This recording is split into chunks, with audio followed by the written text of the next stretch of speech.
Bisa memberi ASI pada buah hati mungil Anda? Wah, pasti senang sekali rasanya ya.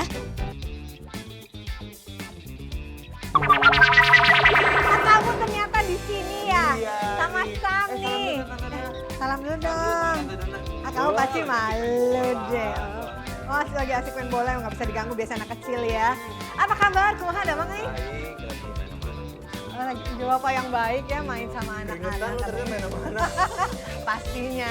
Nah, pemirsa mungkin udah pada tahu ya kalau Sogi Indra Duaja ini adalah seorang komedian. Tapi pasti pemirsa nggak tahu nih kalau Kang Sogi ini ternyata masuk dalam komunitas Ayah As Indonesia. Kamu ternyata bisa menyusui? Oh bukan. Oh bukan. Aku Bukan ya? menyusui. Tapi? Aku ini ya mendukung ibu-ibu yang kemudian. Oh, seneng banget pas dia ya. Nah nanti kita akan tanya-tanya seputar hal itu tentang Ayah As Indonesia. Tapi kami juga punya informasi nih buat pemirsa di rumah, khususnya untuk ibu-ibu yang menyusui. Ternyata kan banyak sekali ya kalau ibu menyusui itu masih bekerja. Kira-kira tantangannya apa aja? Kita lihat ini dia informasinya. Mau kemana sih? Mau dengerin saya berat. Oh, berat, bener. Ini masih segini, bentar lagi berat naik.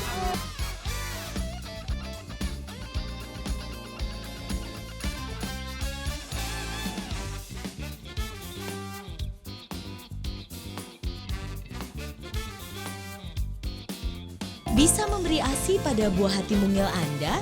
Wah, pasti senang sekali rasanya ya. Soalnya, menyusui seringkali tak semudah membalikan telapak tangan. Apalagi bagi ibu-ibu yang harus bekerja usai cuti melahirkan. Nah, untuk itulah dibutuhkan yang namanya manajemen ASI perah.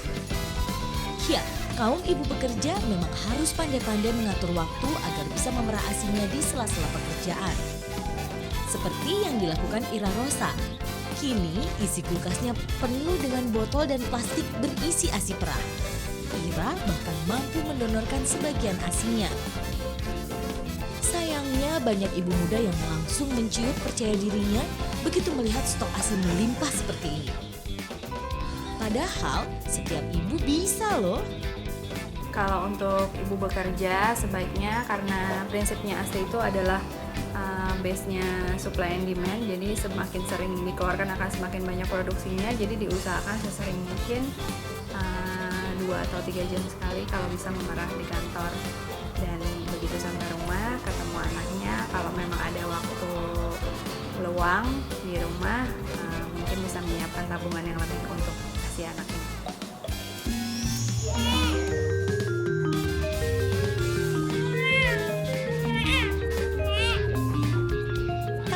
Kalau Anda termasuk ibu yang sulit memproduksi ASI, jangan sedih dulu.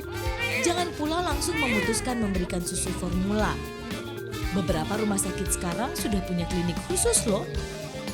Di klinik laktasi inilah para ibu diajak berkonsultasi dan diberi pengetahuan seputar menyusui yang benar. Kita biasanya akan memotivasi dulu ibu itu, atau pertama kita cari dulu penyebabnya dia merasa, jadi paling sering dia merasa kekurangan ASI untuk bayinya, padahal sebenarnya dia punya cukup ASI untuk bayinya. Jadi kita cari dulu apakah itu betul-betul kurang produksinya atau memang dia hanya merasa aja. Nah, itu pendekatannya dengan cara konseling kalau di sini. Tak cuma tips untuk melancarkan ASI, kaum ibu juga diajarkan cara dan posisi menyusui yang tepat. Setelah kita lihat si bayi itu menyusu, kita lihat di hisapannya, kemudian kita perhatikan gerakan mulut bayi. Kalau menyusu biasanya dia hisapannya panjang, dalam, terus pipinya menggembung. Jadi Pasien di klinik laktasi pun mendapat wawasan tentang cara memijat. Badan ibu yang rileks akan menghasilkan ASI yang melimpah.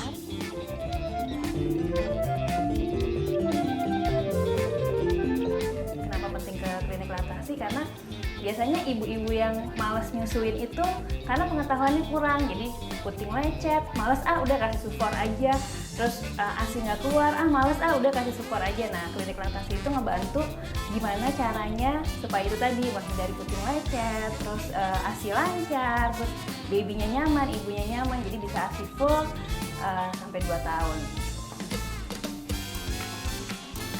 Sudah punya banyak stok ASI? Bagus. Tapi jangan lupa perhatikan tata cara penyimpanannya ya. Pastikan ASI perah disimpan di dalam botol atau plastik yang steril. Letakkan ASI perah di kulkas bagian dalam, jangan di bagian pintu. Atau paling aman, simpan ASI perah di dalam freezer. ASI perah beku dari freezer kulkas 2 pintu bisa disimpan hingga 3 bulan lebih. Sementara jika disimpan di kulkas biasa, hanya dapat bertahan hingga 1 minggu. Begitu saatnya bayi minum susu, ASI perah dari kulkas ataupun freezer harus dihangatkan terlebih dulu ya. Bisa dengan cara didiamkan di suhu ruangan, atau kalau mau cepat, pakai saja alat penghangat botol seperti ini. Cara alternatifnya, botol ASI perah juga dapat direndam dalam wadah berisi air panas.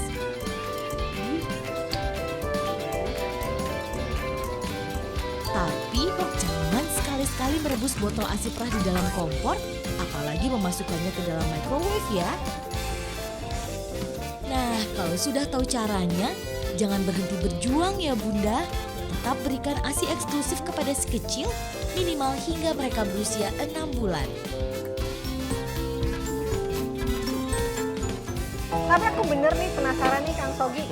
Sebenarnya ayah ASI itu seperti apa sih atau emang bisa gitu? Siapa tuh? Jadi ayah ASI. Kayaknya gak meragukan. Cara kan nggak bodor wae. Kan kalau gini loh bapak-bapak, kalau suka casingnya, kenapa kita nggak dukung isinya? Ayo. Iya kan, bener kan? Iya bener kan? Tapi hari ini sama-sama aja atau Oh enggak, bawa sang istri ada adik juga? istri, ada adiknya Sam juga, ntar gue kenalin. Yang Mas, Ya. yuk Kenalin kenal deh. yuk. Mana Istri di sana. istrinya pengen kenal dulu.